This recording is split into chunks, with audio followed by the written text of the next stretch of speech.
let's see now, where are we? How many FRC folks do we have here? Whoa! How many FPC folks do we have here? Yes! All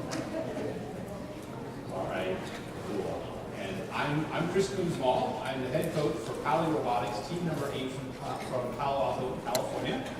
The first team west from Mississippi, but not the 8th team in history of first. Just a little bit of trivia for you. Approximately first 200 teams in first at FRC. Their team numbers correspond to, you know what your booth number is down there, so 23B or whatever it is? So that was your team number for that competition only. Every year, and you were ordered alphabetically by your sponsors. So in 1996 or 7, somewhere back there, the teams were like, no, I'm going to my numbers. So I don't know, I had some kind of demand for people to keep their numbers, which our numbers became useless by the way, because they can't find a team by its number downstairs.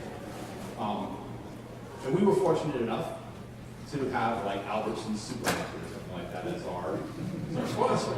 And our rival team from across town, which was in existence at the same time, their sponsor was Xerox Corporation. That's team 192 GRT, pretty good team. Okay, so I have not been the head coach for Team 8 for the whole 23 years here. He's in existence because it's the end of my 6th year, and possibly the end of my last year because my wife, women in STEM, yay, promotion, yay, we're moving to Seattle, oh, okay.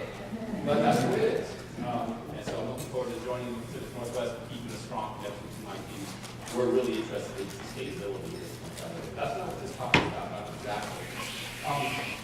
This talk is about student leadership, mentoring students to become effective leaders, mentoring mentors to be effective mentors, coping with various problems, and most of all, is for me to find out from you what your strategy is for dealing with rogue mentors and things like that. Problems which I have not yet solved.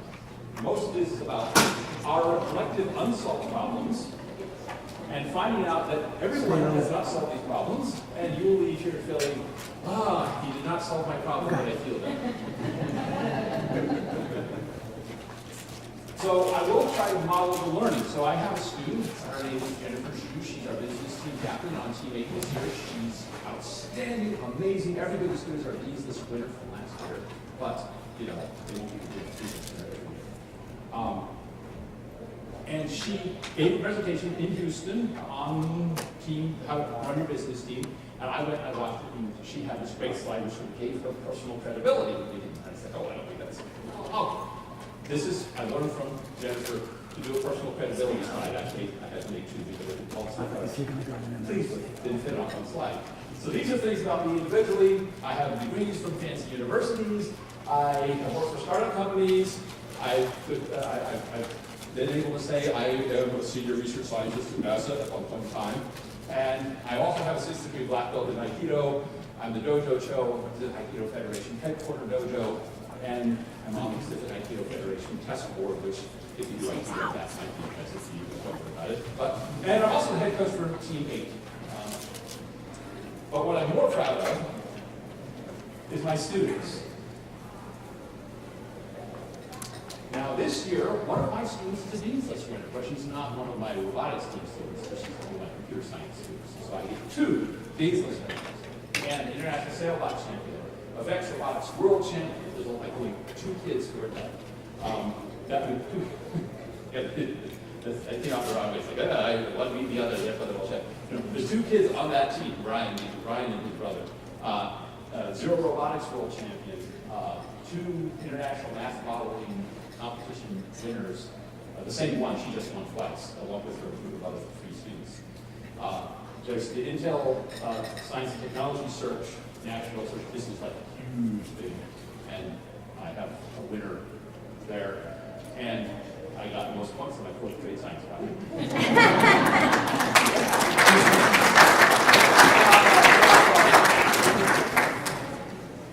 Okay. So, and I haven't decided this is not, I tried to conform. They sent these slide formats to us, you know, with a good month notice, but still it's not enough time to get my slides to match up. But it says Detroit up there, that's great. But this is my original thing. So I like the escaping concept. And also, incidentally, for those of you who are old enough, you certainly recognize the lyrics here, but for my students, we had to spend the whole first 10 minutes of a class listening to the song, which is deadly. I think it's a long song. But the students listened to the whole thing. They were like, ooh, that's a cool song. Wow.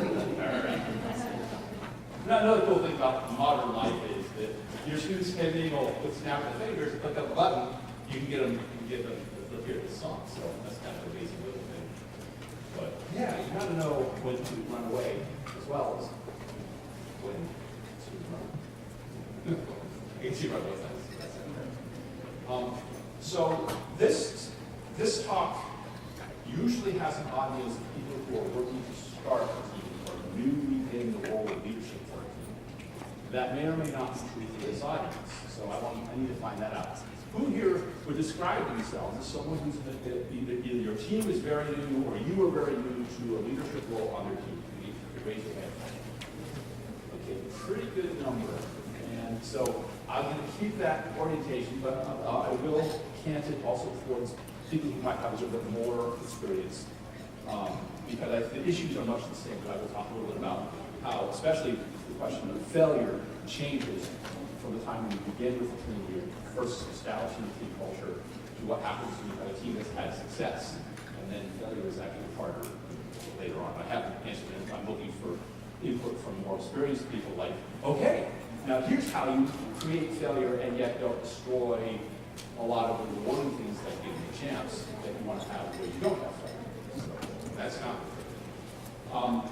But broadly speaking, the priorities for building a team, in my opinion, are first and foremost, way far above everything else. The font here is not really where it should be. You should mainly say community, like take a half the page. Community. Build your community.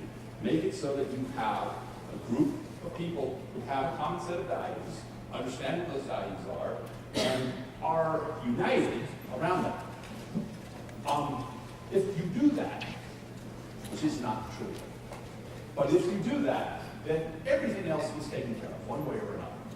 But so community is absolutely essential. One of the mechanisms that worked well for me was corresponding to code of conduct, and we'll talk about that.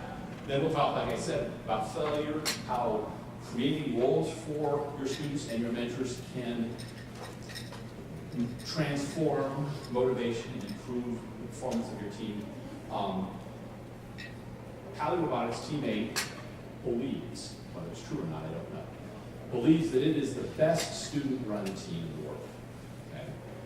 And I have learned there's some things that they don't do very well at all. They do so badly that they do them, and so damagingly they do them. There's some things that I still need to teach them, and that's one set of things I'm going to share with you, and that's another category which I'm very interested in hearing from you, especially if I'm going to a new team. So I hope to come back next year and say, well, here's what happened when I moved to this new team, and all the things that I told you were wrong. So I want you to tell me what your experience is as well. So maybe I come back and say, well, your idea was right and mine was wrong. But there will be points where you need to pick fights, and you have to kind of exercise your authority, your ability to influence, and literally like a muscle, if you don't exercise it, it becomes weak. You have to exercise your authority. We'll talk about that. Techniques for communication, very important if we have time. I hope we'll talk about decision making and more advanced problems. I also hope to have you guys work together a little bit, talk to each other, but I know it's the afternoon, and most of you are just going, it's turning and talking to someone else, and you really don't much to ask for an afternoon session on Friday, so I probably won't do as many group activities as we normally do. If you're like, yeah, I want to do this activity, no.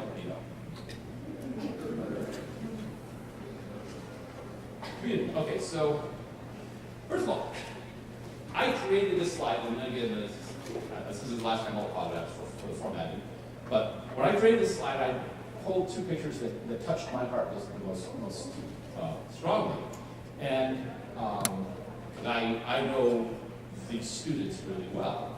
And I think they're almost all graduates. See, he's still around. He's graduated. She graduated. Oh, he's in Korea now. Yeah, they're all graduated, or else they're off to Korea.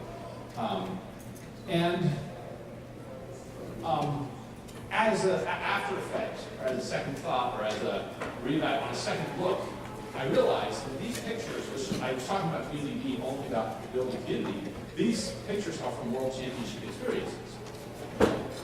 And so you can say that the community caused us to get to the point where we won the World Championship down on the left-hand corner, where we appeared at, I don't know, won anything at Champs 2 years ago.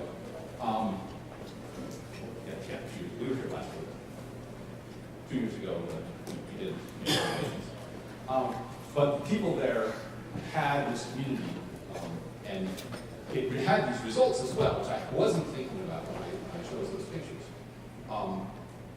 In order to form your community, at the very beginning, when I arrived at Howard Robotics, the program had existed, and currently the program has existed for 23, 24 years, not 25 or so years, like I said, a couple of years younger than you might expect to be in our team. But we've been around for a long, long time. The founder was retired, and I was replacing him, and I was new to the team. I walked in, team meeting, 30 students, 29 goals. First thing I say to them is, hey, notice that any thoughts on what's up with that? What do we need girls for? No talking heads.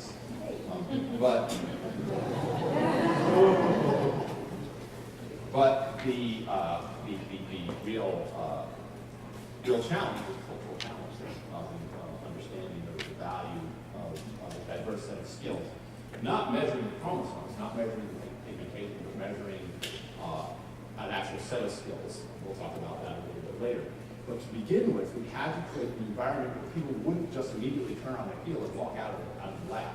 Right now, you walk into our lab and you hear every conceivable customer within a few seconds. You're not going to stick around. Now here's why. It's not a religious thing. Well, it could be a religious thing, but it's not, strictly speaking, a religious thing. It is a boundary crossing. If, let me put it the other way. If people walk into your lab and no one is ever cussing, they're maintaining a level of professionalism, or they're not crossing a certain line, and it's obvious. It has to be hard for them to stay behind that line. If we were saying, no doing 14 jumping jacks every 37 seconds, that's a very easy rule to follow. It's a very easy code to obey, and it doesn't communicate anything. What you want in a code of conduct is something that's a little bit difficult for your team to achieve. Not impossible, but a little difficult.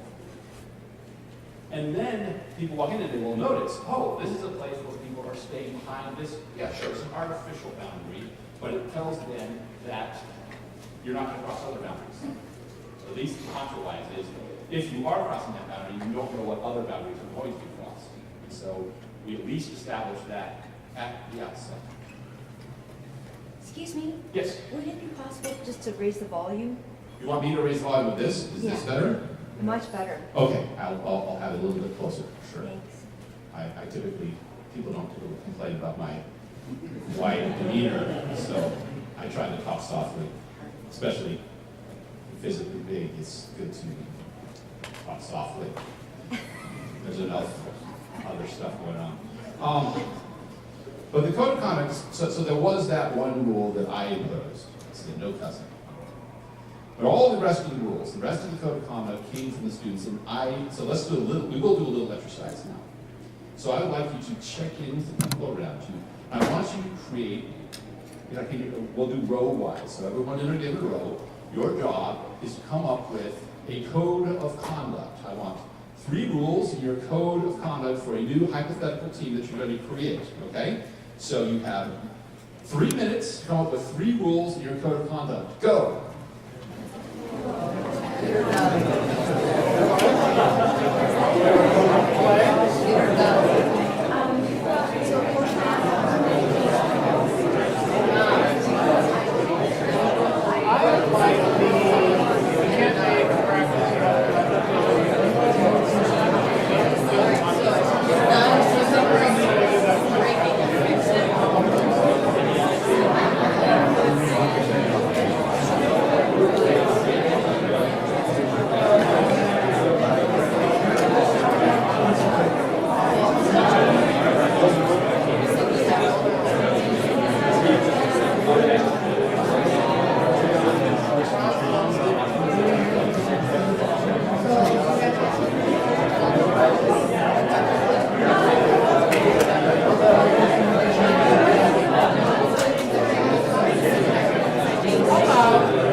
They always correct me. Yeah, that code of conduct is fantastic. So some of you may not have your code of conduct done, but I'm hoping that the groups that I gave microphones to have codes of conduct. But if you really love your code of conduct, and you want to volunteer to tell us your code of conduct now, raise your hand and go, me. Okay, there we go. Then you get a microphone. Get a microphone. See, there's one behind you. They'll pass it up to you. Is that You can turned on? Think of it sort of like aerial assist. Don't throw it. No, don't do that. Just turn it on. No, don't twist. It's a switch on the bottom. Thank you. Go for it. Okay, what's your... So our code of conduct was, sorry about my voice, I'm using the voice. Yeah. It's a beautiful voice. So it was no swearing, have a communication with all the team, like say all the news, what is happening with the team, and include everyone in every single activity. Oh, wow, cool. Thank you for your code of conduct. Now, does anyone have a thought about any reaction to that code of conduct? Yes, administrative items. Administrative items. Okay, any other thoughts? So can you rehash it? It was no swearing. No swearing, communication, And inclusion, yeah, that's right. Okay, so you were going to make a comment about that. Oh, no, I just... Oh, you're just trying to follow it. Okay, cool. Yes? So what if it's not possible to include everyone in an activity such as drive team? Yeah, there is that challenge, isn't there? But let me tell you something. Here's my reaction to that code of conduct. Okay, that's your code of conduct. That's your code of conduct. You have the authority and responsibility for that code of conduct. I'm going to help you enforce that because it's yours. Because you're creating community, this is your team. Okay? Yeah, there's problems with your code of conduct. Maybe there's something missing from your code of conduct. Okay, so, code of conduct. Our code of conduct, number one, was basically equality, treat everyone with respect no matter race, religion, sex. Number two was gracious professionalism on and off the field within teammates, allies, adversaries. And then number three was basically, don't drink, don't smoke, don't, You're reminding me of a cheerleader chant from a town in Virginia. I won't talk about it. Okay. But it starts, don't drink, we don't smoke, and then it's a town in Virginia. Okay, cool. Thank you. So, anyone have any comments about this? The drinking part is, you gotta have beer once in a while. Okay, so everybody's...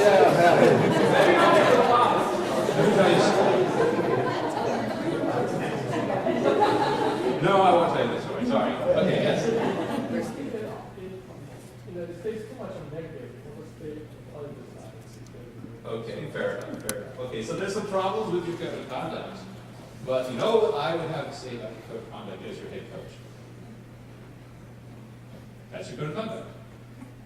You're responsible for it. You're going to enforce it. It's what you are. You're going to fix any problems you have with your code of conduct, but I'm going to help you enforce your code of conduct. We're going to create a community around this step in your autonomy. Okay? So the code of conduct is two things. One is it does establish a code of conduct. But more importantly, it offers an opportunity for the students, the young people, the unempowered people in your community to have power, to have control over their own lives. Very little is more inspiring than that. And it is a safe place in which we can fail. Because trust me, if your students come up with a code of conduct that says, we're going to drink and smoke, everyone's required to drink and smoke. You should not be mentoring that group. Okay? Or maybe within the context of that culture, you can figure it out. Because there are cultures where drinking and smoking amongst this so-called minors happens. I'm not saying that this should happen in your community. I'm saying Whatever the code of conduct your students come up with is something, if you are careful in thinking about and listening to and communicating with your students, you'll find a way to make them own it. And then and that's what I've done a lot of the times. Students will say, I'm going to build a flamethrower, thinking that I'm going to say no, and then they'll get attacked to the battle with me. But no, I'll say, okay, we're building a flamethrower. Now, we've got to make it safer for us. So now they have to build a flamethrower. So and they have to learn something. And then when their project is behind schedule, they can't complain, oh, he's making me do it. No, it's your flamethrower. It's your code of conduct. So the thing, and like I said, about the code of conduct, unlike the flamethrower or the robot, the code of conduct fails is unlikely to cause a cascade of failures that make it so you can't judge champs. It might. There's scores. But you are looking for opportunities of failure that are educational for your students. You are not looking to avoid failure or shield your students from failure. You're looking to give them failure. The challenge is which kind of failure. This is my favorite picture. I might even get choked up about it. I don't think I will. I'm used to see this. But these are the 4 team captains in 4 successive years for our robotics team. This is the robot that scored virtually no points the whole season. And this is the team dragging the robot back to take a team picture at the end of the competition in Central California, Central Valley of California. If you look carefully at the expressions on the students' faces, there's 2 things that I can tell you. One, which is obvious from you looking at the expressions on their faces. Disappointment, exhaustion, determination, deep thought. They are all thinking really hard because they don't want this to happen again. And if I listed the fantastic universities that they are going to, Cornell, University of Chicago, Purdue, then we know that we achieved our actual objective. This is success. This robot has scored 0 points. This is success. Tremendous success. And this moment of learning, this complete determination, each one of these future team captains,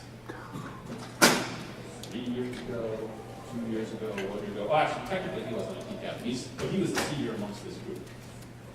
Kind of from the old guard, same basic thinking though, same basic experience. And the thing was, back then, having a robot that scored 0 points was fine. And all the failures that we might have had, that wouldn't have, if someone came along and failed to do their category, which happened, that wasn't going to change the robot's outcome. It was going to fail anyway. And so it was easy for me to give that student that failure experience. When the business team failed to raise money and we had to do some kind of horrifying parents shuttle the students 50 miles experience, and that exhausted the drive team, and the drive team did horribly, and the business team presented horribly, that's fine, because we were going to fail pretty completely. But a couple years later, when these 2 guys were in charge, when she was in charge the next year, and when he was in charge the next year, they, first of all, were determined not to have the failure, and second of all, had we allowed the kinds of failures that I just described to happen, it would have been a penalty for students who had not failed. This may be a useful lesson, but we're looking for some degree of proportionality here for our failures. But part of the message here is, for those of you who are new to your experience, if you're new to your experience, it's likely that you have you're lucky that you get to get this picture into your portfolio. Because it's hard to put this picture, I can't really difficultly put this picture into my portfolio this year. Possible, but difficult. But 5 years ago, yes, So take advantage of your opportunity to fail when your team is, quote, no good. That's a tremendous opportunity. Because you're still getting the result you want. Okay? You're still getting what's important.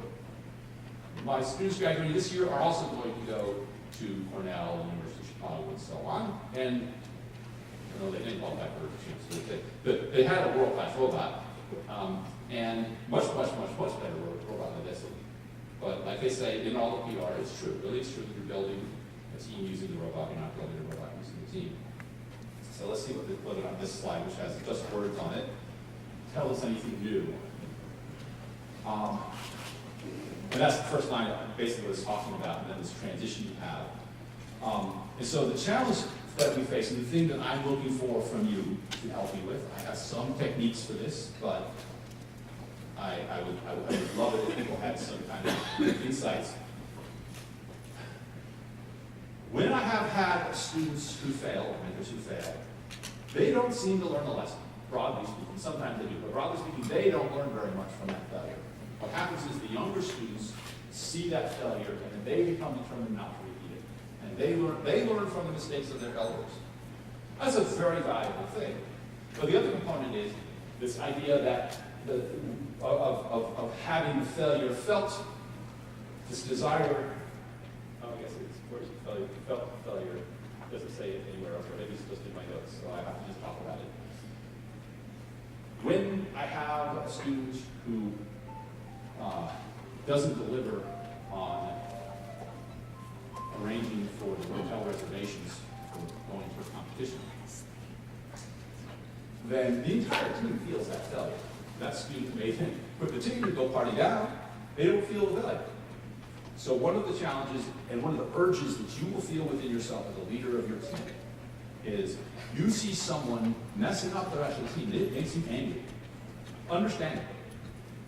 You want, whether it's overt in your mind or not, you want them to pay a price for doing this to your team. That's understandable.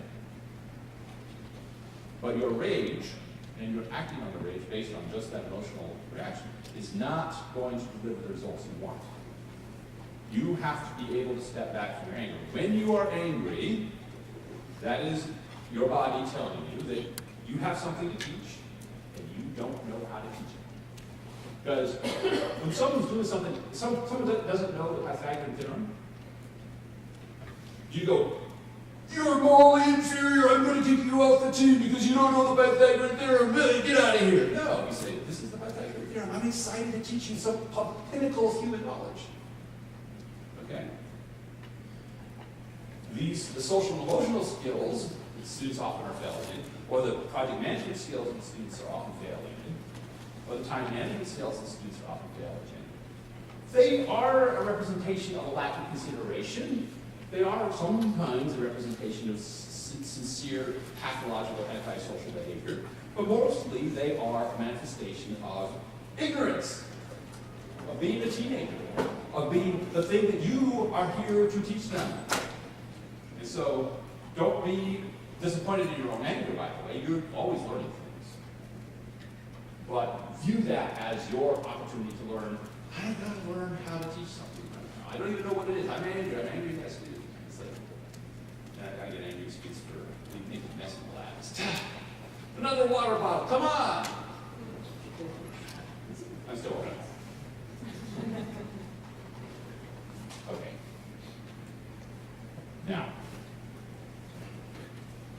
we're going to shift gears a little bit because we talk about failure. We want to be paying attention to failure. In order to help us cope with having a student or having a mentor function successfully on the team, the common problem is, I don't know what to do. The student comes into the lab, I don't know what to do. That's why I'm throwing things across the lab, that's why I'm playing video games, that's why I'm eating the crumbly thing over the couch where the rats live. So, why are the rats here? Bunch of foods.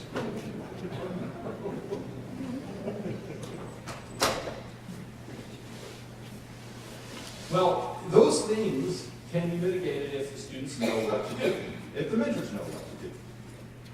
my wife was for Team 971, my son was on Team 971, one of the best mentor-run teams in the world.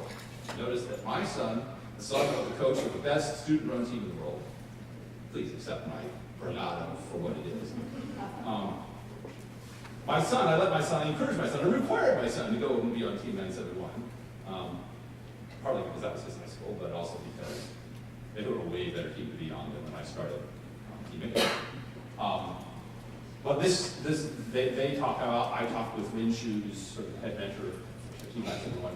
When we talk about mentor engagement, we talk about student engagement, and we're a little better than them at student engagement. They're a lot better than us at mentor engagement. But what we see and what we talk about are roles. And the thing is, one of the struggles that actually I think 971 had, and they're still working on it, they're a little high, yes, something better than that, is students moving into leadership positions seem to get overwhelmed. And I have seen presentations on the characteristics that are required of a leader. And I've seen this as sort of a listing of the set of characteristics that you need in a leader. You have to be a visionary, and a motivator, and a manager, and a coach, and a communicator, and an icon of integrity, and a driver, a cooker, babysitter, librarian, a teacher, and so on. Oh my God, who can do that? No one. So the key is to break these roles up into nice packages as much as you can. And the experience that I have is discovering that some of those packages that make sense to me as an adult don't process with the students very well. And I'm still struggling with some of those things, especially project management. Lab management, they do pretty well. They understand it anyway. They know when they're failing on lab management. They know what to do when I tell them to step up their game in lab management. With project management, I don't know what to say.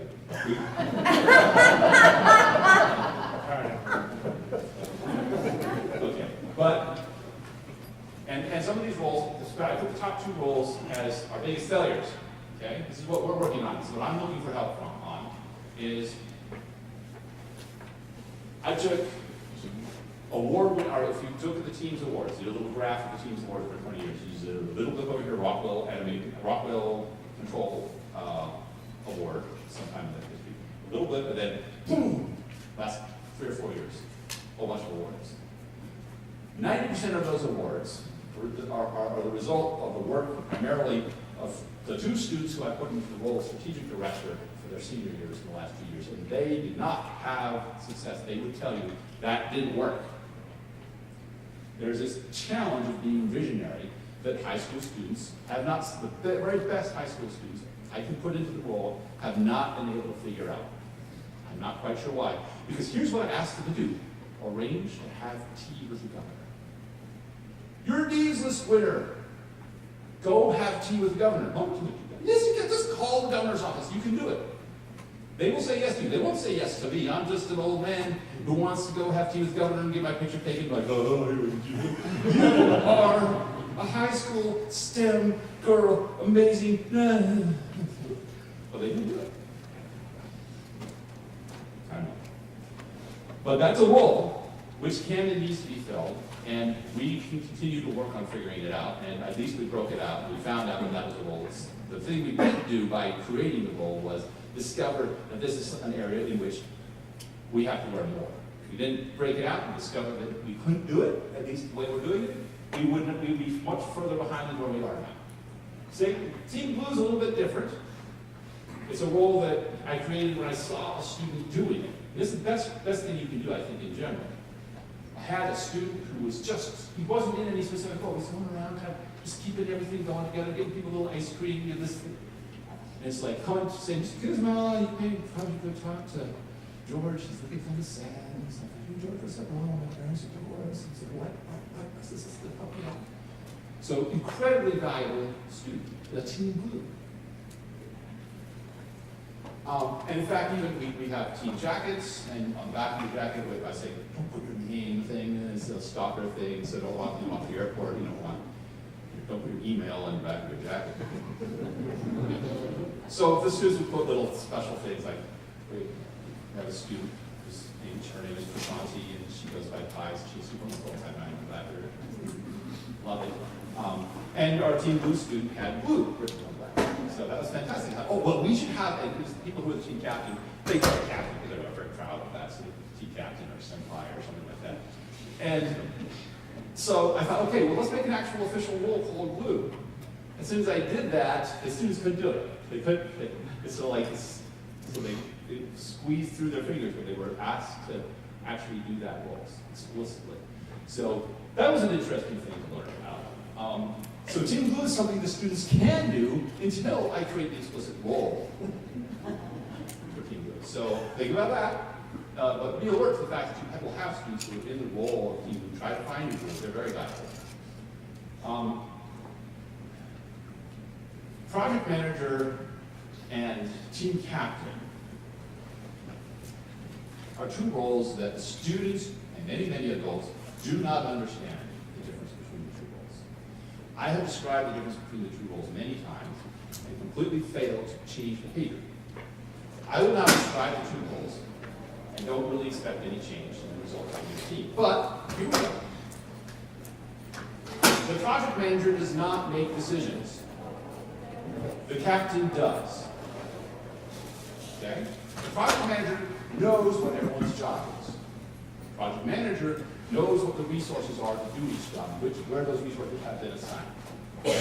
The captain, of course, knows this, but not as formally. The captain knows this intuitively. The captain has a deeper level of experience. The project manager has a spreadsheet. The project manager has a spreadsheet to pass what we call, you know that kid who's leading the carrying the rod, guiding the rod. He came up with what he called the bus test. So someone gets hit by a bus, can we recover? Okay? So the project manager's job is to have the team be able to pass the bus test, especially with respect to the captain. And that spreadsheet is sort of embodies that knowledge, which then, you're gonna have to do more than just know the spreadsheet, but at least you have recoverability when your project manager is doing their job. Unfortunately, I'm not sure if it's fortunate or unfortunate, it's just the way it is. Project managers that we have exceeded their authority or fallen short of their authority. Very few project managers have ever done exactly what they're supposed to do. So for a while, I thought we had project management nailed. Had a young student, he's at Stanford now. Fantastic student. And he did the project manager job beautifully, and then he just kept growing and growing and growing, and he took over accounting. He started doing everyone's job. But for a while he was still figuring out how to do project management at a level of the absolute professional level. Good news was he got that completely down before he was done, but then it was gone. And so understanding that boundary between I make decisions or I don't make decisions is something that students have a huge amount of difficulty keeping back from. And as I said, a lot of adults have that difficulty as well. When I talk to other teams, when the mentors talk about it, they don't talk about that boundary very much. And I think it's because it's not well understood. And I will say that I'm not sure, I don't think I understand it very well either because I've not succeeded in teaching it very well. I've been able to describe what it is, but I guess I have to model it or figure it out a little bit more. But it does also correspond to part of the nature of problem solving. We break your mind into two parts. Part number one says we do have a climber. Part number two says, oh my gosh, thank goodness we didn't waste our time on a climber. I've never heard of that kind of problem. Anyway, so there are other roles. Students definitely understand communication. You can definitely have a note taker. Notice project manager and communication are mentioned in both of these places because project manager should be communicating. You should be following up when you're behind schedule. You do want to hear from your project manager. Since your project manager doesn't need to decide what to do about it. Project manager needs to let you know that they're behind schedule. And the captain makes a decision, the wrong decision. That's okay. Project manager says, yes, this is what we're here for. Okay. And integrity, when we talk about integrity, integrity comes from the community as a whole. It's not just, it doesn't just leap out of nowhere. So you don't just expect character to be there automatically. You can teach it. Students act in ways you describe as not being high character behavior. If you describe to them what to do, what to not do, very many students will learn. So I've been talking a lot about what students cannot do here in a lot of cases. A big story for me from teammate is the incredible volume of things that students can do. And the big thing, the big difference between mentors and students is students learn, mentors, well, mentors are extremely high. One thing mentors do, one thing adults do much better than students is evaluation. If you tell your team captain to evaluate their sub-team captains, what they may do is the following. My sub-team captain in software is behind schedule, I'm firing him. That's my first step. So the students do not have experience with breaking down how you interact with a human being about their performance. They do not have experience having a difficult conversation that is not a knock-down, drag-out fight at the end of the world, at least seemingly at that point. And so you have to coach them on how to do evaluation. You have to do evaluation yourself, or have mentors who you have confidence in do evaluation. What do I mean by this? There are traditionally valued obvious skills. I can turn a bolt. Okay? I can turn a lathe. I can hammer. I can do a CAD thing. I can put things together. I can put grease on things. I can write a PID loop. Okay? Those are all great. Those are valuable skills. But a lot of students who don't come into your lab with those skills, or even with sort of anything like the tools for learning those skills. But those students still have other tools that are at their disposal that you're not measuring. And if you simply say that you care about them, you really care about perseverance, but you never measure it. You care about empathy. Oh, let's do a little experiment. One little audience participation. I promise you this may or may not be the last one, so it's not a promise. So please turn to a person next to you, and I want you to figure out what they're thinking and feeling. You have 90 seconds. Go.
Okay, so the short answer, and I'll talk a little bit about this, is modeling, and oh gosh, it tells you the state of my brain. The first question you asked me was understanding. Oh, boundaries. So boundaries, and okay, enforcing the boundaries, and you say, go and think about one thing at a time, and enforcing the boundaries. Okay, I'll talk about that.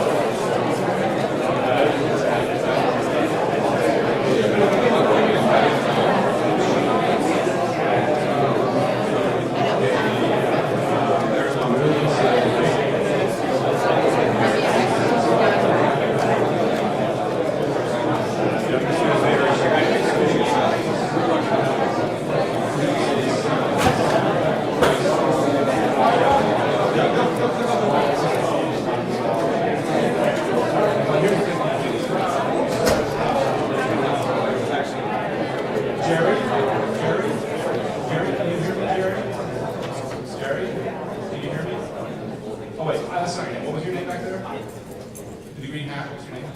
Jason. Jason, okay, you can hear me now? Notice how everyone invited down, out of consideration. Okay, but that's a technique I don't know. Wait up!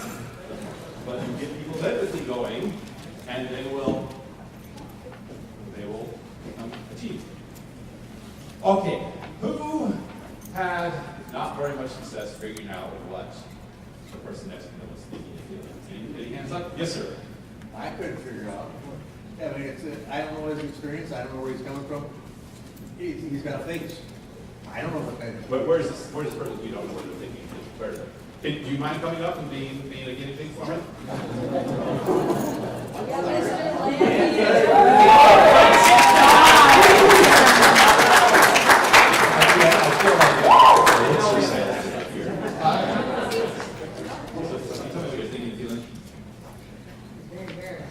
Right now, I'm thinking that I'm an introvert by nature, and coming up here is not something that I excel in doing.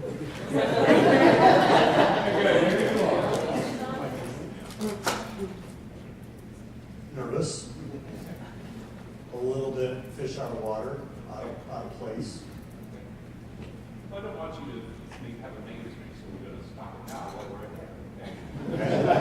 If you want to be up here, do the rest of this.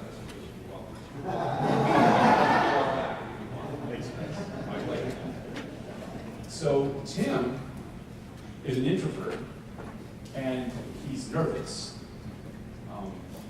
And you notice the amazing technique I used to find that out. I asked him.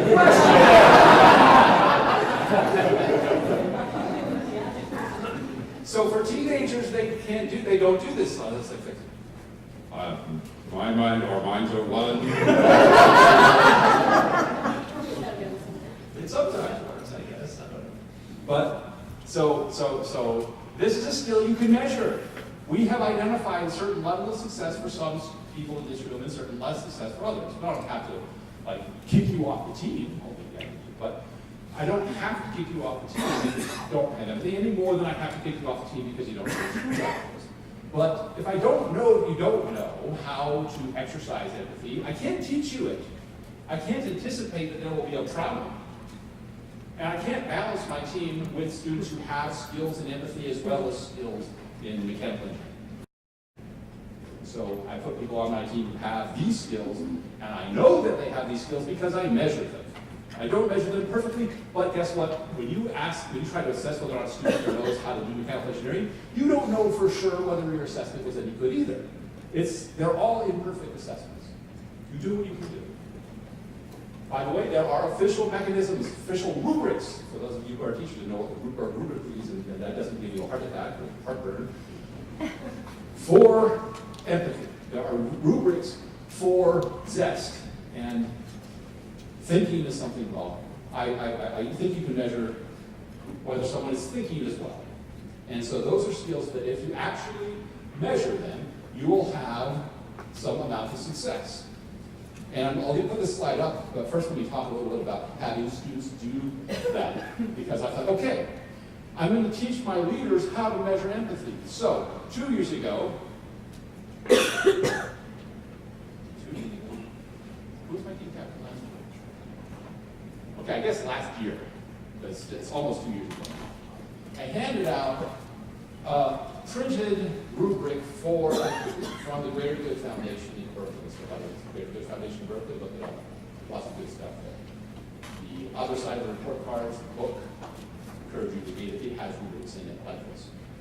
So I gave them, said, Kenny, because I've done this before. When Kenny was a freshman, I said, Kenny, if you want to have a demo at the middle school, you're going to have to arrange everything. I'll sign a form, I'll turn the key on the ignition, but you have to cope with everything else. And he said, I'm on it. And sure enough, I signed a form, I turned the key on the ignition, we did a great demo. They put together a curriculum, they taught a class, they taught an engineering tech class.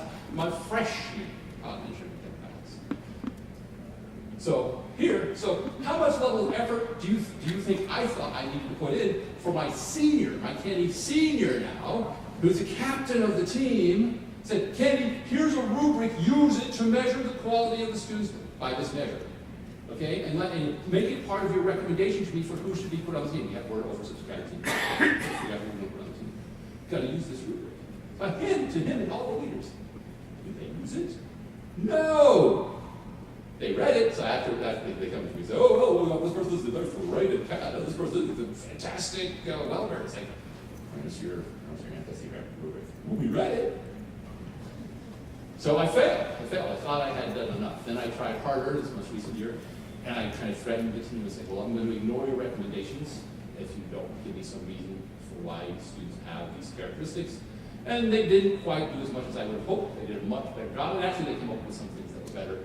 And so we're making progress, but it was hard to get the students to actually use, not this, but this, to use those rubrics I gave them. So some things are easy to sell, if you will, and some things are not.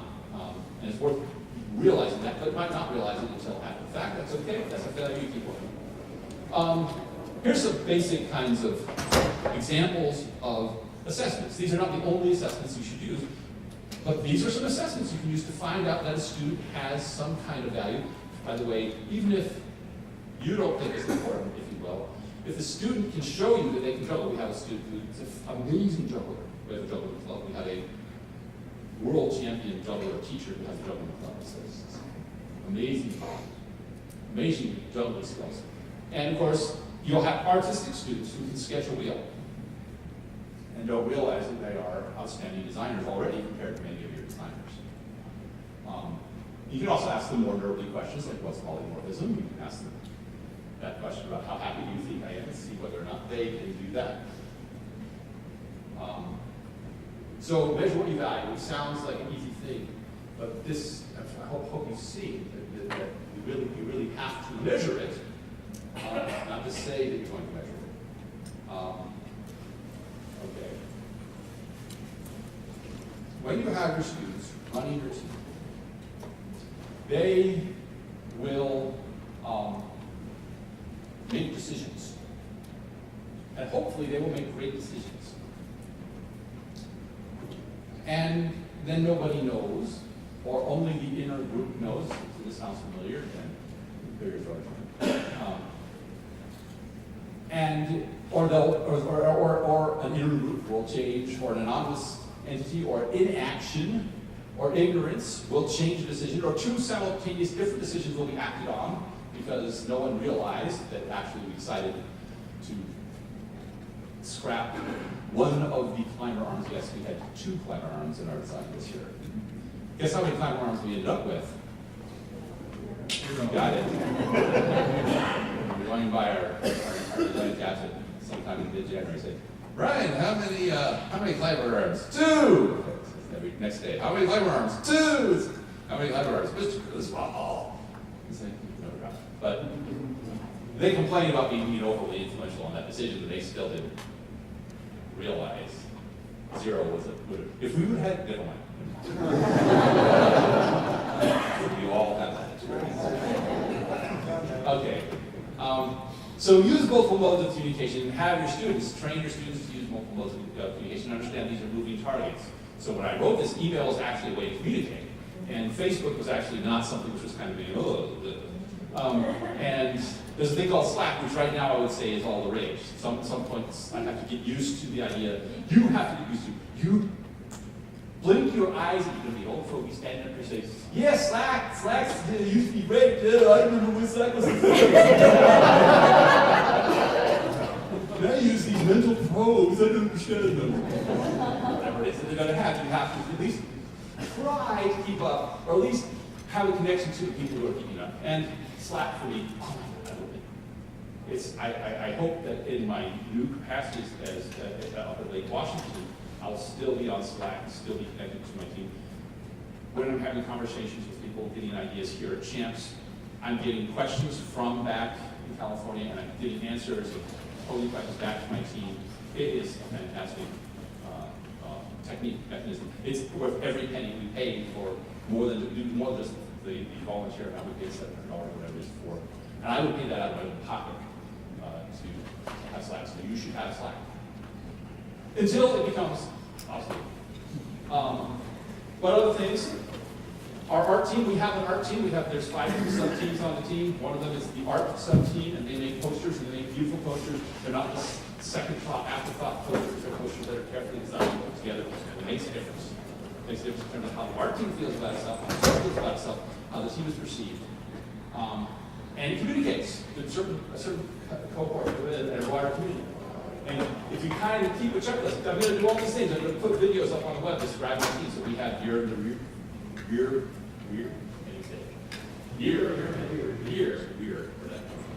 year in review video. Say that fast. No, I can't. Year in review. I can't.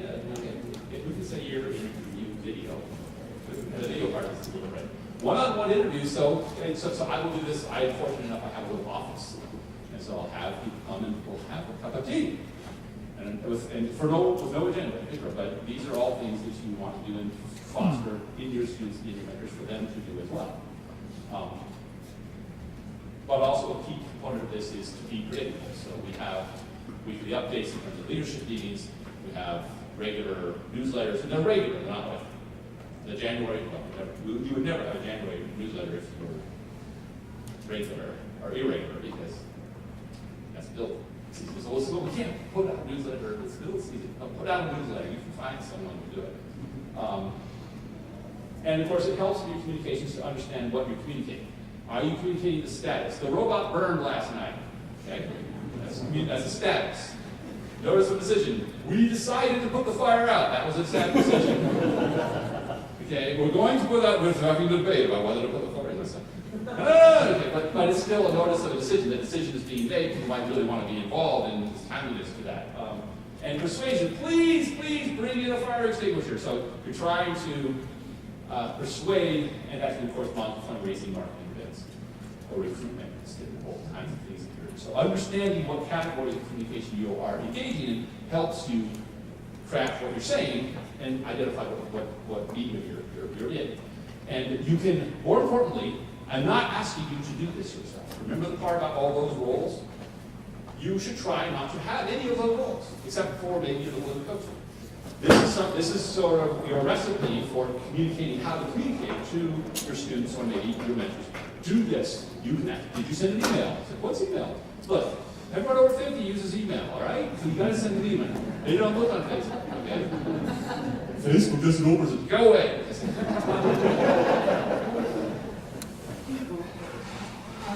And that down at the bottom is useful, I found. It's so I'm a robotics coach, but I'm also a teacher. It's sort of the same thing. Before I was a robotics coach, I taught at a great school called the Bay School, San Francisco. And for reasons we don't really need to go into, which are flattering but irrelevant, a girls' school in England decided to visit our school and see what great computer science job we were doing. I was like, really? Okay. I think they really just wanted to go visit on the class. But they come in, and I, what am I going to do with it? Well, I'll have one of my girl computer science students get up and talk about her project. And my girl computer science students just describe your project. Just describe your project. And she talked about how she tried to do some 3D rendering thing and projecting geometry thing, and how she misunderstood what a dot product was, and how there's this thing called a cross product, and there's 3 dimensions, and there's null spaces and matrices, and how she doesn't understand any of this. But at the end of the semester, how the boys, all who seemed to know so much more than her, didn't know anything about this. And you can kind of see her realizing as she's presenting her project to these other girls, and the girls she's talking to realizing these 2 important facts apparently. One is, it was an illusion that she was less competent than the boys. It was all kind of act boys. It's a useful skill that boys have, act like they know what they're doing. So, should learn. It's really problem solving. It's very important to have swagger with your problem solving. What we do is going on, we can do this. It's like, that step, we can do this is very important. Call it blind confidence. Yeah, not probably not, but yes.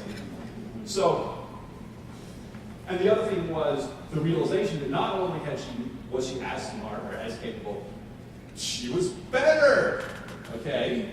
And they got to see someone who was better. So basically, even though at the beginning of the presentation, she believed that she was inferior compared to the other boys, By the end of the presentation, when I put the stereotypically minority, whatever person up there, to talk to a group of people who had the same experience, they discovered between the two of them, between the group and her, that this thing that we were doing, this computer science, this STEM stuff that we were doing, was something that was within their capability set. It was completely manageable, it was completely cool.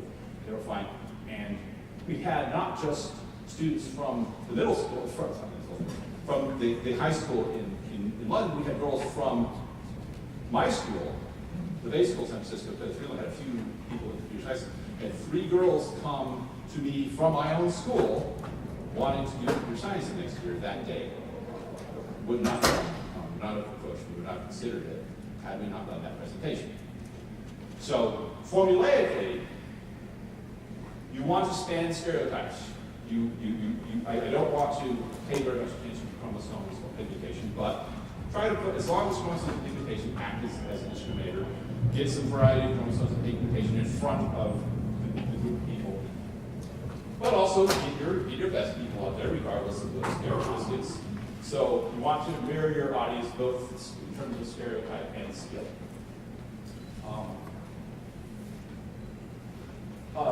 By the way, for persuading people of things, it also helps to identify risks. So the recipe is trying to convince the principal to do a thing. You say, well, we need to put on Cal Games.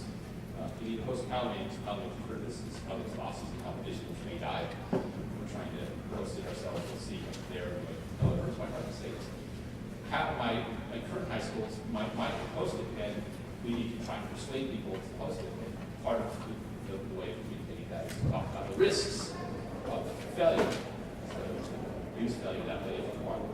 Failure is always have to be a learning experience. Or you can do it sort of indirectly. One way I plan to recruit from football teams, soccer teams, I haven't done any of that. Was to say, robotics has 0 concussions in the last 20 years.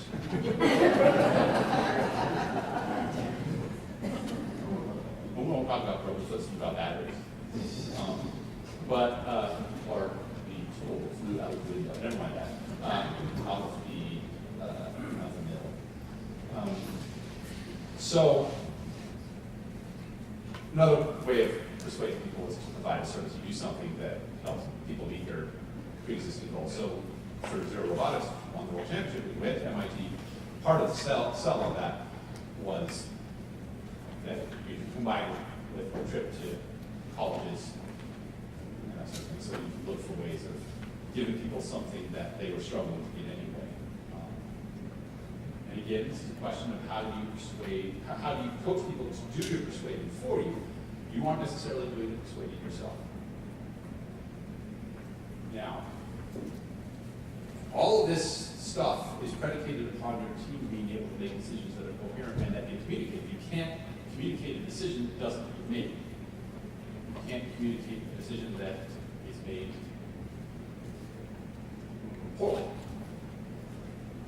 And these are hard-earned lessons. Some of these are straight from our cultural values. So this is something to be proud of. We beat ourselves up as cultural characters. We beat ourselves up as a culture for all the things that are wrong with Western civilization. But it's important to understand that virtually everyone in the room already comes in enculturated with a strong value for everyone should have a voice in the decision. And we should be able to see, everyone has a right to see how the decision was made. No one in the room will question that, and everyone in the room will instinctively demand it. That's distinctive of our culture. Is that overall? It's amazing how hard it is to make progress. We need to work effectively. Because you can't even get those first 2 going. That's another story, another life. But inclusion and transparency are certainly things everyone expects, but you have to understand that these can sometimes blind us to other criteria. And people aren't always able to articulate them. And so they make poor decisions, or they're poor in their transparency, or they're poor in their inclusion. Well, they can't tell you why. Sometimes there's a reason. Well, always there's a reason. But at least if they understand why they didn't include and weren't transparent, it's because it wasn't just because they wanted to be Joseph Stalin. It was because they wanted to be efficient. Okay? We had to make a decision today. How can I include everyone? It's a lot of extra work to do. It's true, absolutely right. It takes extra work to do it. It takes extra work to be transparent. And it's embarrassing to be transparent sometimes. I mean, I used to have conversations with my team captain in my office so that we could talk about things more comfortably. But I realized that we created a closed door, literally a closed door impression. People thought the decision would be working. And so I pulled virtually all those conversations out. Sometimes it's hard to talk about things that were a little bit more difficult. And sometimes you still have to have those closed door conversations. But you diminish those closed doors, and you get better results.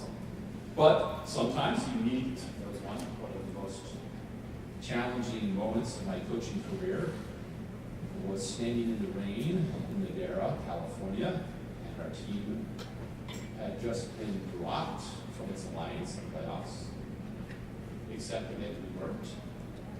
And we had to decide whether we would work with this other alliance. In my opinion, it made me have a visceral reaction of using my martial arts skills on the other team's mentors. And so it's an emotional moment. And no time. I couldn't put it off the team to go decide what we were going to do. So efficiency demanded us to not have a transparency or inclusion on that decision. So there's situations that arise, but we knew that was the situation.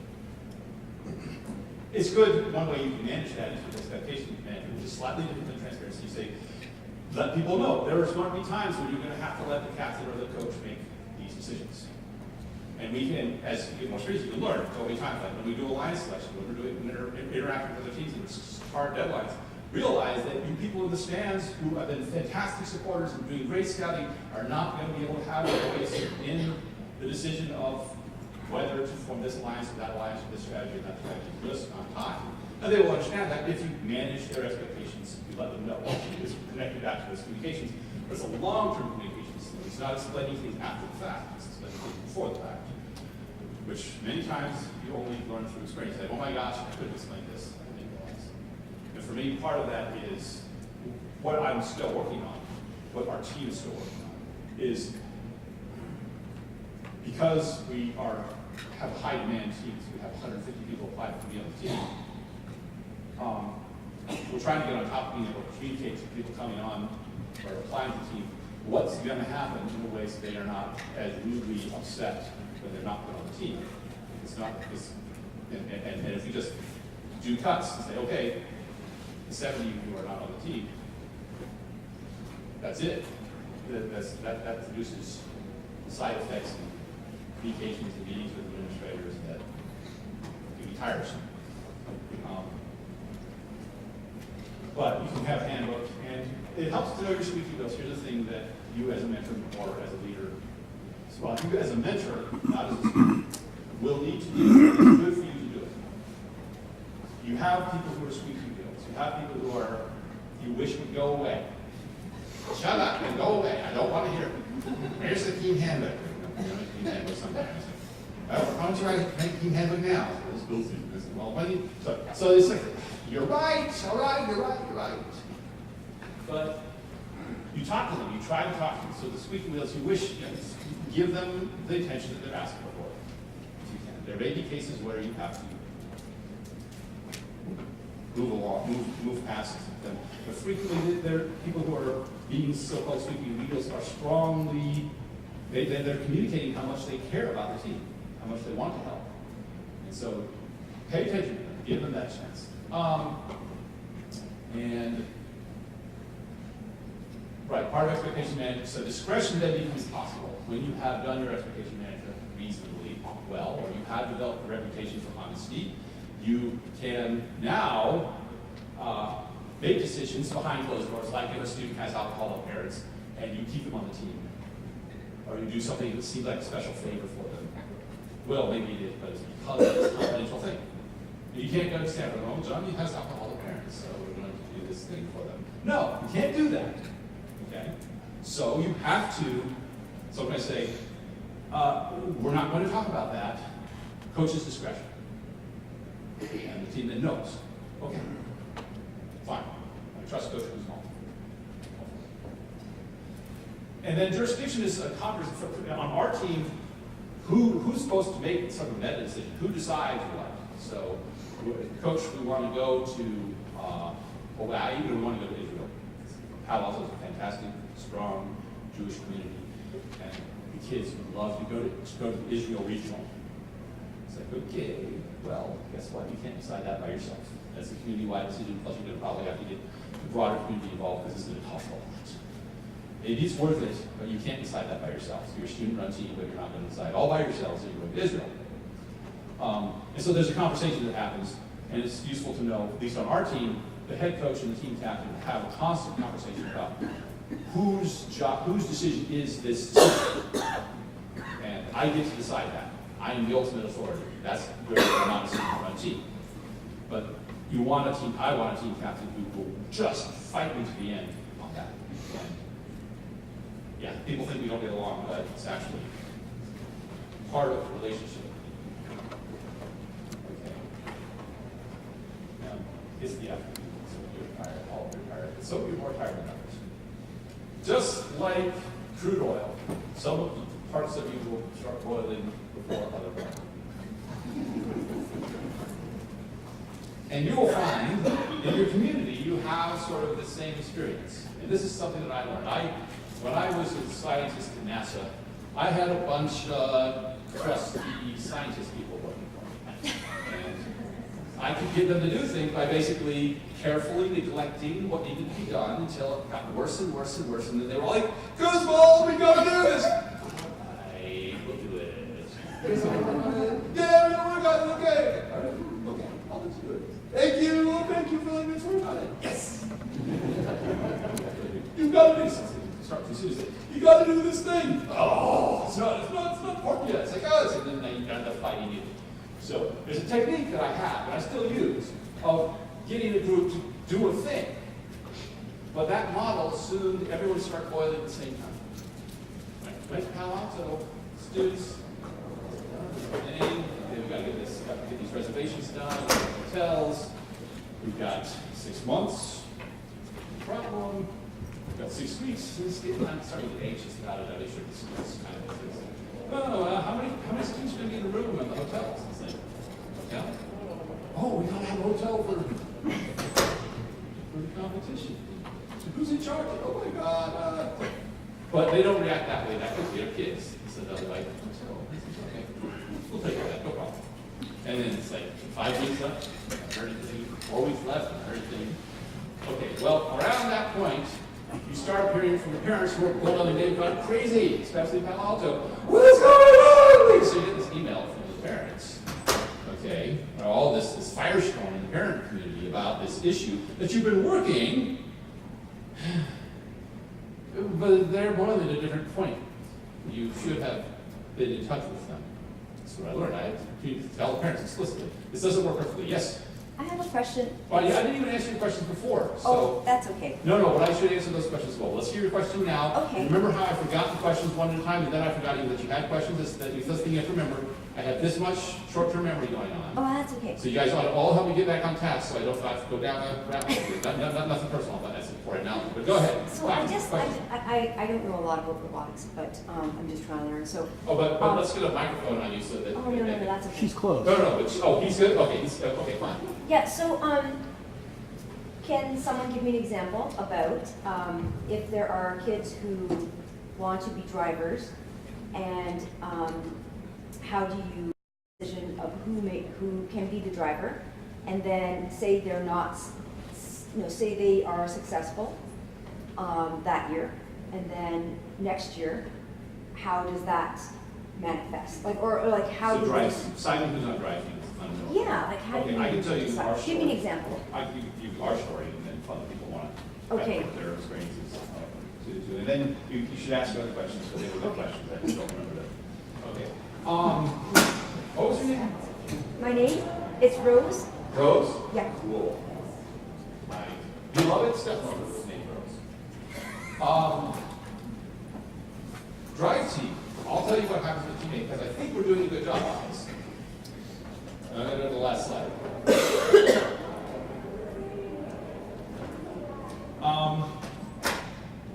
So the teammate drive team, more or less, has been all boys all the time.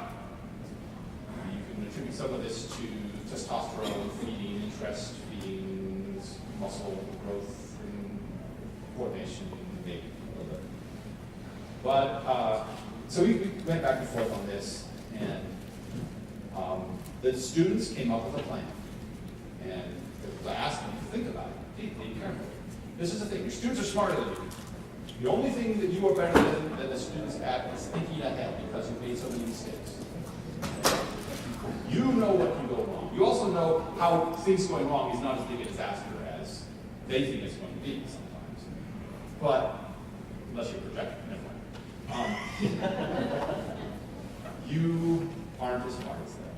In certain, in many, many key ways. So if you can get them working on a problem, they will come up with a better solution than you can come up with. Okay? If they understand problems, and they start churning on the problem. They churn on the problem for a couple of weeks, they're going to think every bit as deeply as you will. Maybe a few exceptions to this, but for this is what the students came up with. They said, the problem is, this is their analysis, and we'll find out whether it's right. The problem is that when we select for a drive team from juniors and seniors, we end up with all skewed for boys because they've been practicing. They've gotten the opportunity to drive the robot, or drive new robot equivalents for sophomore and freshman year. How do we fix that? Well, let's have it so that we have a more diverse population getting the training in the freshman and sophomore years. And what we're going to do is we're going to use empathy and collaboration rubrics for admission to the drive team pipeline. It's a limited resource. Not everyone can be on the drive team. It's just the way it is. And so you get selected for drive team freshman and sophomore year based on empathy and collaboration skills. Now, one thing is we get boys who we're not going to make the drive team. Now make the drive team as well. As girls, we get about 50% because we're measuring something that's not as culturally indicated. We're now in year 2. This is looking promising. We will see how it works out. Yeah. How would you describe people, like, some people don't really value that kind of thing. How would you describe the lives of Maybe ask that question again. Okay. So you keep on saying that empathy is important, but for some people who don't value it as much, how would you describe it to them? Like why it's important, how, It's difficult to convince people of things. The strongest lesson that I have for how to teach someone, convince or persuade someone, or talk a little bit about persuasion of peace, what are the risks, but letting them see a dramatic failure because of a lack of empathy is your best, most effective lesson. Now, that sounds like something you want to avoid, but no. What the challenge is to craft a situation where you may actually create it, or you don't want to create that. I'm not that manipulative, but opportunities arise all over the place where a failure to have empathy, a failure to exercise empathy causes a failure. And then the challenge is to not interject yourself too much. You see a failure from empathy over here and you jump and say, see that failure from empathy! And all they see is you yelling. Okay? And so you got to play it quiet. Sort of like, let me say, you see failure. Or successes. I still remember, I won't think the story that I might get choked up about, but I knew who our team captain was going to be. Claire Pocahontas, she was a freshman or sophomore. She was a sophomore. We had this pile of boys who were exhausted at the end of the competition. And that because they came out of the pits kind of all leaning on each other. Okay? It was beautiful because we had formed a team. We created cohesion. And she was part of that, although she was a little bit to the side because the girls are hoping the pile of boys. The thing about pits, I mean, we have strategies for that. And so I go over to her and say, see how we made a team here? And so I was coaching her on empathy. So part of it is you coach individual students who are going to be leaders on the empathy, not necessarily convince people as such as develop the empathy. And then people will hopefully see it. But it is definitely a challenge. People who lack skills of empathy have difficulty because that's sort of the definition of being able to perceive things around you very much. it's difficult to perceive things around you. So there's a little bit of a chicken or egg problem, a little bit of a catch-22. So I don't have a perfect solution for you other than to describe situations where you can give examples and you can model it. And I would say the most powerful thing you can do short of that failure mode is modeling. And so I have the single most important line, words that I use as a teacher, as a coach, is be okay. A little tired of these calls. So, you okay? I mean, yeah, it looks cheerful, but maybe you cover it up. Okay. Now, I don't usually go that much. I don't know for the maybe cover up, but I feel giddy, I feel happy and stuff. But are you okay is the fundamental question. You model that. Students see the 6'2", 240 pound, 6'3" black belt saying, "You're all right. You're okay. Want to go to team?" Rather than, "Oh, let's go work out." That's which working that's fine. But the point is that you're modeling the skill you want the students will take after. That's as much as I can do for you. Yes, ma'am. Okay. But I'm come back. Let's come back to this guy, and then we'll. Okay. Also, does it make a difference if the people who want to try out for drive team are first years or second years, like are younger or older, or like grade 9, grade 12? You know what I mean? Like. Oh, so you have a senior and you have a freshman. They're trying out for drive team. How do you work that? Yeah. So our is solution. it a good idea just to pick the drive team from the older kids population? I don't know. I don't. I think that's. I don't think I can be able to say. It depends so much on context. But I can just all I can do for you really is to describe what we do, and we kind of finesse that by creating the pipeline. Challenge is going to be, and there's a contingency that I'm anticipating that the students aren't, is everyone, all the sophomores and all the juniors who are on drive team quit the team and go and play band. Okay, they're not on the robotics team anymore. Now what are we going to do? I'm looking forward to that. Okay, because then we're going to learn something from that. I don't know what it is, but we're going to learn. So recognize that drive team, from the standpoint of performance on the field, It is not what? not important. Why not? Because it's not about the robot.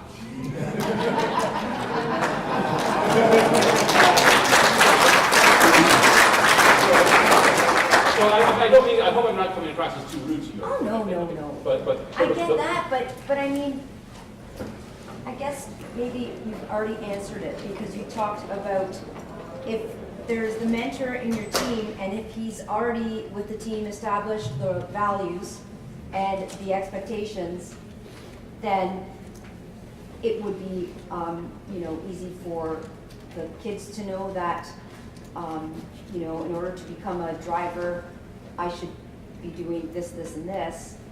And maybe the best kid will end up in the leadership roles, I don't know. maybe not. I mean, If you want to talk to me after, we have a really good system. I mean, our driver this year is a freshman, and she's like advanced, and we're doing really, really well. Tell me, you need to. Yeah, I'll. So once you guys talk, if you want something really cool, email me too, and then try to make it. Oh, great.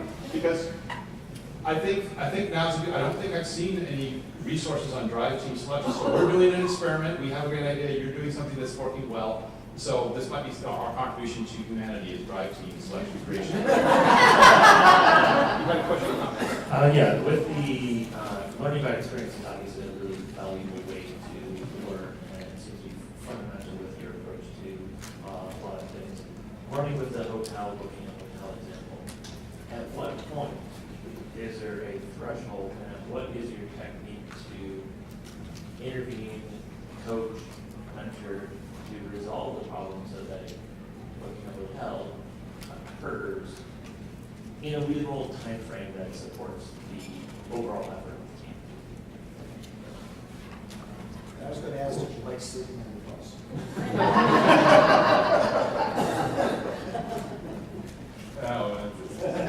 You can't do that to me. I can only take one thing at a time. Either one is a good question. So, in the specific case of reserving hotels for transport, first of all, we have a role called competition manager. And our Dean's List winner from last year was our first competition manager. And there's even a year review video. At the age of 16, she coordinated our visit champs, our triple champs. Okay, so having outstanding students, it's an opportunity in our community, have an opportunity to do something distinctive, and it's powerful. But at some point you see the failure blooming, right? And for our team, lots of people are seeing that failure blooming. I have my job in that community, having successfully communicated and successfully gotten the boiling going at the right level for the parents as well as the students. I've got my team captain and I've got my booster president coming to me saying, "Oh my God, this is a hotel reservation. That's our competition manager. Got the job done. She's just 16 years old. I don't know if she can manage it." I said, "Well, talk to her." And I've got her say, "Look, they don't know what to do. You got it all covered, but you got to communicate." So it's not that you're not taking care of it. It's not that you're not monitoring it. It's just that it's one of those tasks. And yes, just like, well, actually, this is feeding the team or watering the pits, making sure that everyone in the pits gets water. I will, know how this sometimes prohibit you from taking water down to the pits. Screw that. Okay? I will knock over any security person who gets in the way between me and my students who need water. In fact, it's a fundamental right in California. It's a law. Just so you know. We're not because I don't know water.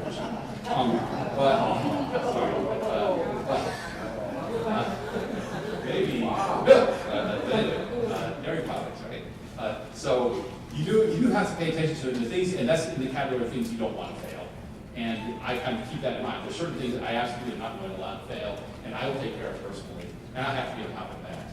But I'm usually on top of it from a mental level. I have a contingency plan in place. There's a deadline that I have that I don't necessarily communicate to the students in. I will make the reservations myself. I will take care of it. It's not usually, doesn't happen so often that it's a problem. If it does happen so often it's a problem, then I need to reevaluate how I'm doing things. And that's a kind of a personal anxiety management issue as well, because if I become too anxious and have to take action too often, then my job becomes untenable. Okay? And so, I don't know what to tell you about that. That's a pretty deep self-evaluation thing. But if you're communicating, then those essential tasks get done. It's kind of amazing.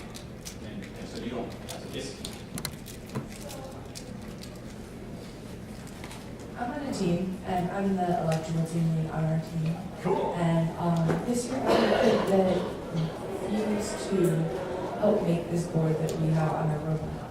How did you try to help get that kid more involved? Trying to get the kid more involved in doing the electrical job. And you're a student lead or you're a mentor? Student lead. Okay. Oh, wow. Okay. So, well, this comes down, let's see. Let's go back in the slides.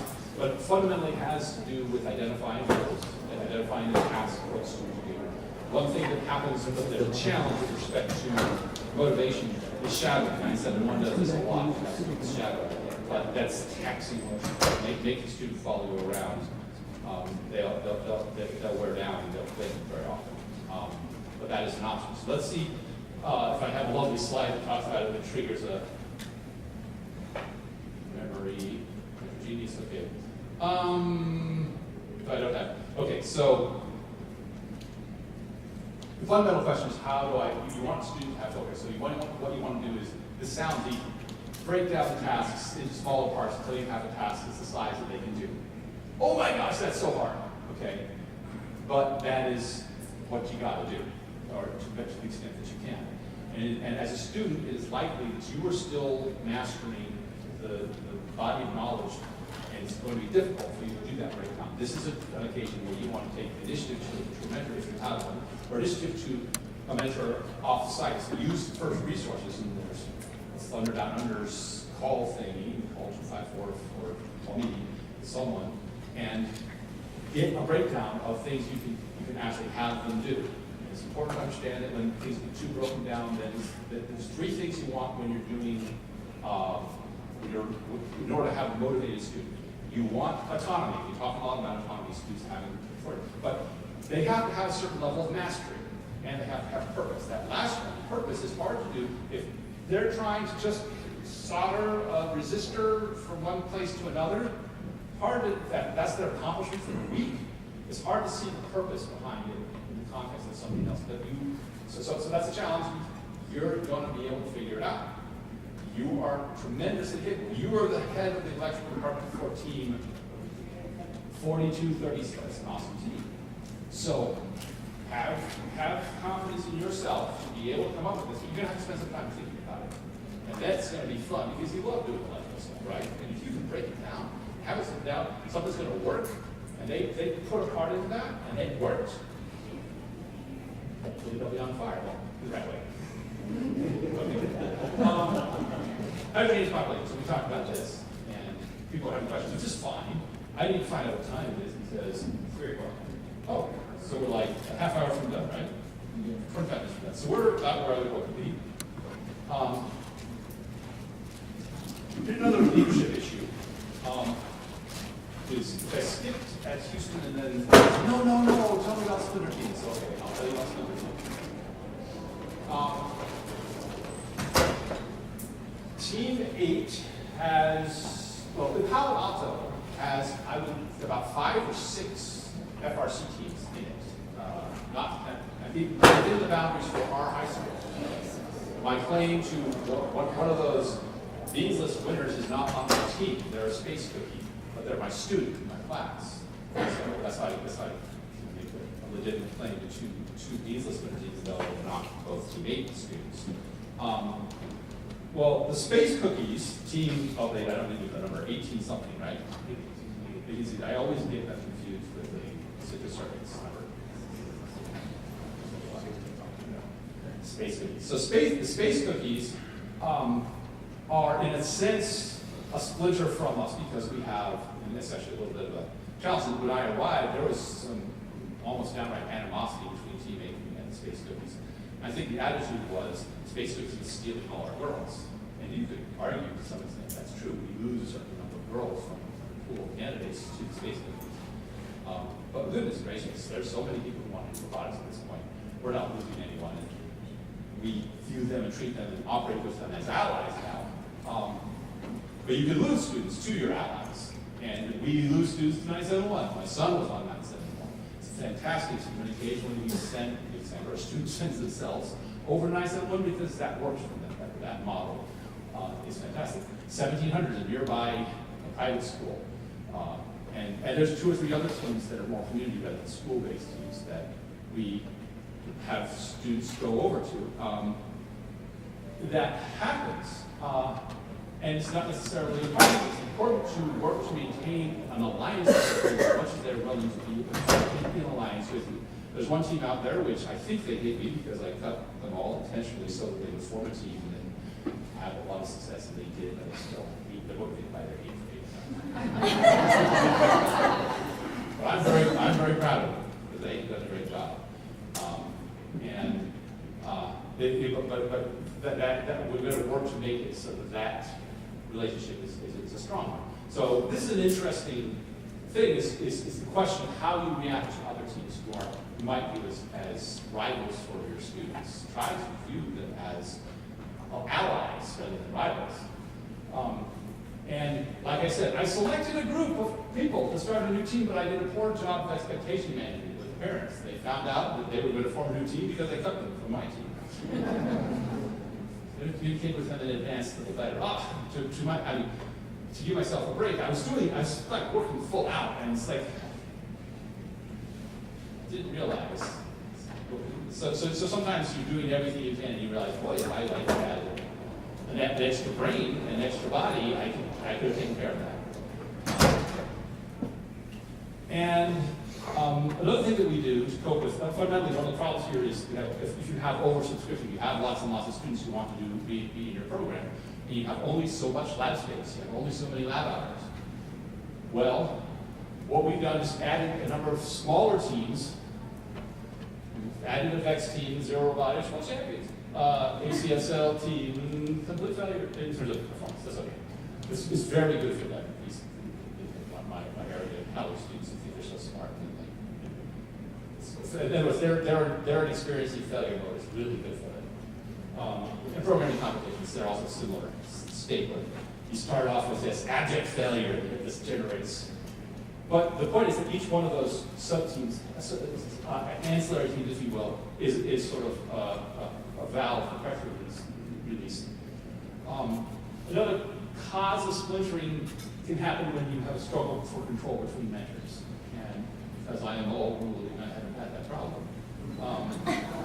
But I've seen it. And I don't know what to tell you. But I would reiterate the idea of try to make it so that people, so you may not be able to stop someone from moving, but try to make it so it's not impossible to move back. That would be much more healthy from a mental standpoint for you, if regardless of what you want them to experience.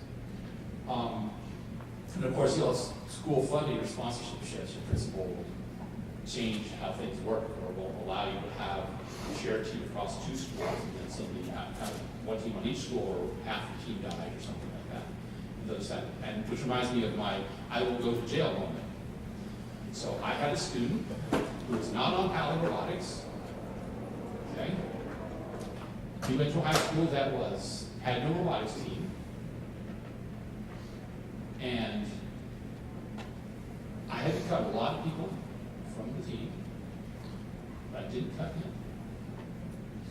There were 2 reasons why I didn't cut him. The first reason was cutting him would have, because he was such a good leader, would have made it so I would have also had to cut 5 other Pally students.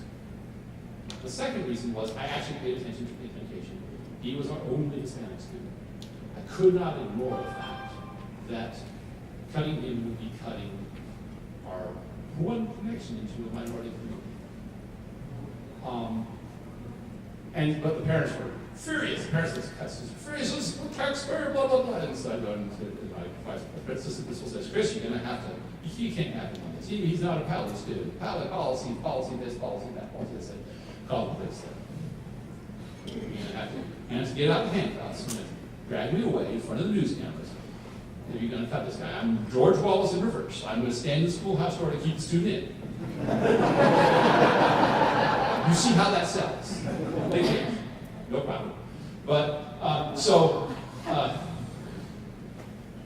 this goes back to sort of, if you're early in your team, there's some things that and it's very freeing when that happens. It's like a unique experience in my life, really, where I was actually literally willing to go to jail.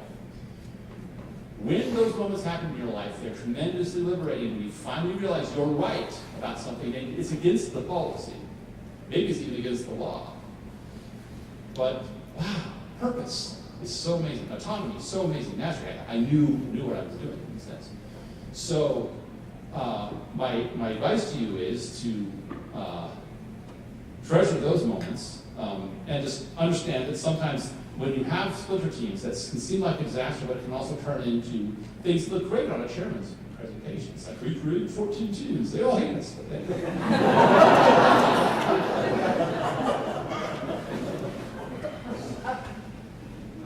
let's see what's our time. Okay, it's fine.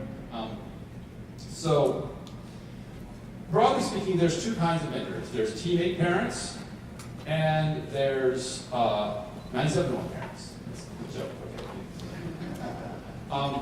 So, what I can tell you about mentors is that Team 8, we have a challenge. We're trying to increase our mentor engagement. This is the phrase that 971 uses when they talk about their success. So awesome. If you go and you watch 971 Robot, you just watch the performance, Mountain View High School in California. Their robot is the coolest robot in the world. It did not win, it didn't get out of quarterfinals. And it wasn't, performance-wise, it was not significantly better than Teenage Robot. Okay? We could never build the robot they built. That was a very mentor-built robot. It had a PhD effectively of research crammed into 12 weeks of control code, so that they could have, through software, a way to control the spring constant on their intake, rather than just swapping springs until they got the right spring, which is what we did. Our intake is better than theirs. Their intake, however, has a PhD associated with it, or patent, or something like that. And so the learning experience for the students on Team 971 was amazing. That's why my son is going to go work for a company, a mentor, a 971 mentor, as a startup company, and in about 2 weeks we'll have more degrees than except for golf course students. And so the opportunity, what I'm describing to you is that that the mentor engagement is a thing. Teen8 is just starting to get that down. We have one mentor who just loves being in the lab and going in and changing, installing ventilation, and he's saying to the administration, who's saying, where did that come from? I have no idea. Just install that. And they kind of understand. It's like, okay. But having mentor engagement is something that we're just starting on. But what I would say is, you can get your students to buy into the idea, if you have a student-oriented run team, that the mentors need to have a thing to do. The mentors need to have fun too. Give the mentors a project. Let them have something. Maybe it's not on a competition bot. Maybe it's on a summer project bot or something. But give the mentors some fun. It's not just about mentors. My purpose as a mentor is not just the children of the world are educated and beautiful and fantastic. That's great. But I'm a robotics mentor for a reason. I love robots. Actually, what? I need more of the ILC, blah blah blah. But most of your mentors, they love it. Robot ignites. They're excited if they can go and fix it. All right.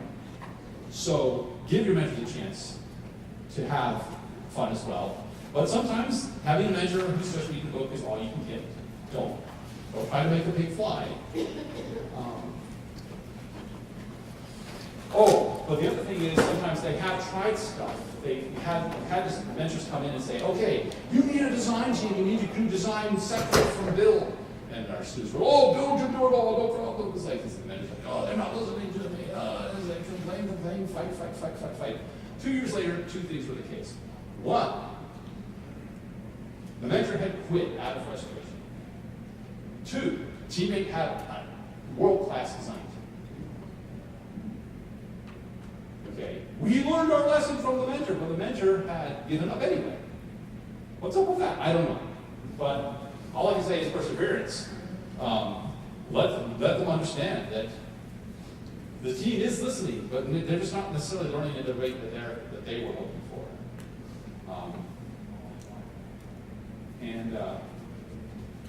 Let me talk about, before I talk about over-involved mentors, let's talk about which we kind of were talking about.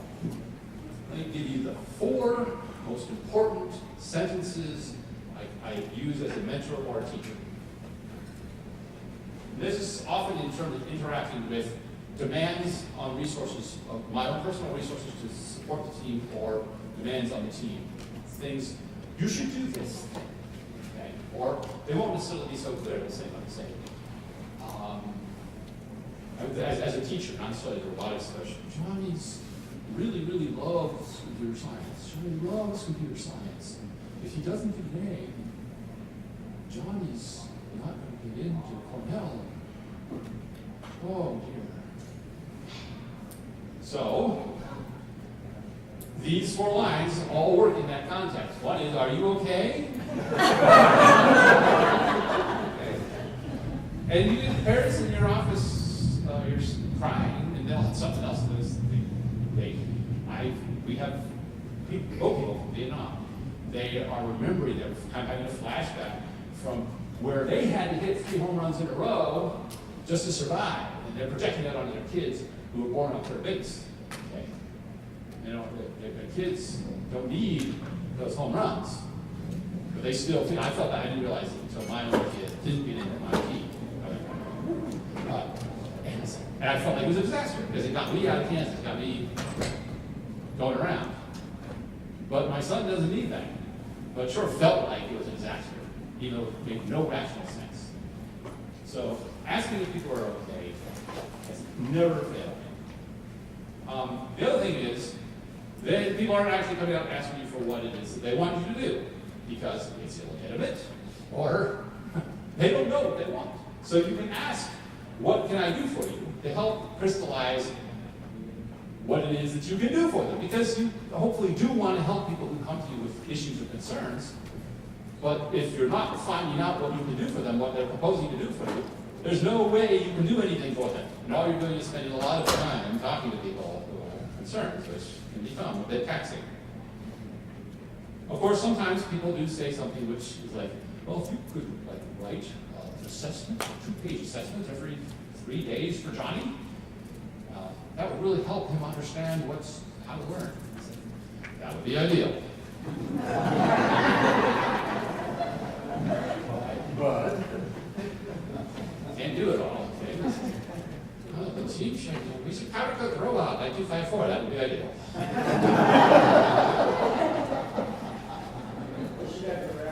That would.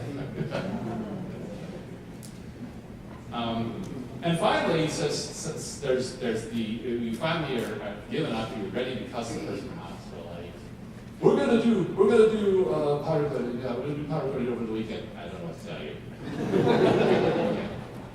We're not doing that. I don't know what to tell you. We're just not gonna do that. Okay. So those 4 lines are really useful. My wife, who is a successful executive with Amazon, she's wife moved in Seattle. She loves all these lines, and you know which she only uses one of them. I don't know what to tell you.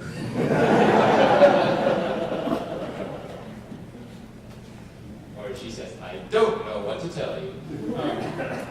So we're just about done here. Let me see if there's anything going on here. One of the interesting things, sometimes there's a debate, you'll get a debate within your community about whether measures over-involved or under-involved. And you have different populations. The students themselves are heterogeneous populations. They'll have different reactions to a given mentor. So we have a mentor right now. I'm not going to name names. We have a mentor right now who some of our students are loving him, and some of our students are hating him. And right now, so we have an issue of division of the team. If I have the mentor stay and just working with just the students who love him, I'm not sure how we're going to deal with that.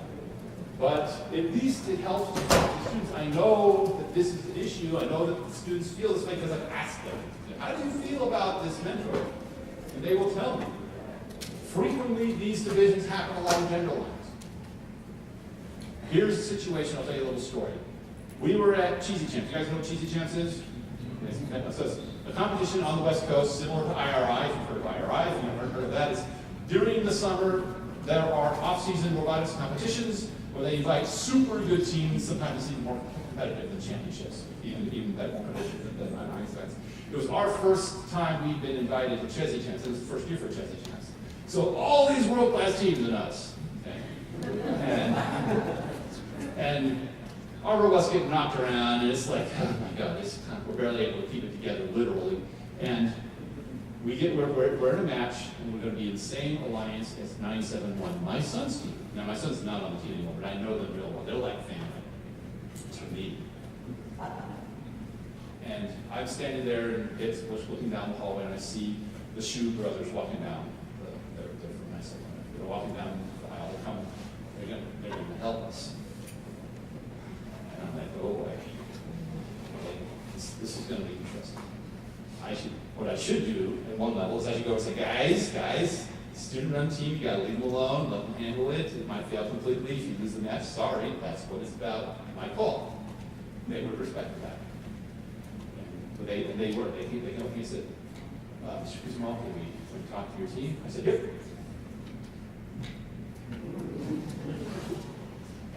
And my students were like, okay, for everything that happened after that. It's like, we can do this, okay. So 971 took over, took over our pay. We went off and rolled up the front part.